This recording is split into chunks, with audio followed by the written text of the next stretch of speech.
Welcome to McPlum, simple solutions served daily. You need the exact routing and account numbers in front of you. Once ready, unlock the app and go straight to Profile. Tap Payments to view existing accounts and make sure your primary payout is visible. Next, tap Add Bank or Edit next to the account you want to change. You do this first because switching accounts requires verifying both new details and identity. So start with accurate numbers and a charged phone for verification codes.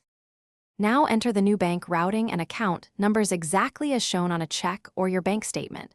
Once done, select checking or savings so Goshare handles holds correctly. Make sure to enable camera permission if instant verification is offered, because that speeds approval. If micro deposits are used, watch for 2 small amounts in 1-3 business days and return to payments to confirm them.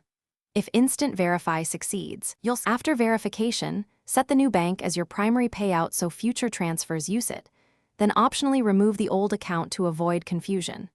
Check upcoming payouts, make sure any pending transfer shows the new account, because some in-flight payments may still go to the previous bank. If verification fails, don't panic.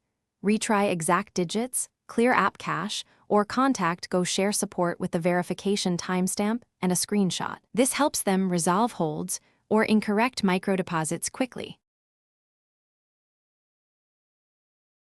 Thanks for watching. Stay juicy and subscribe.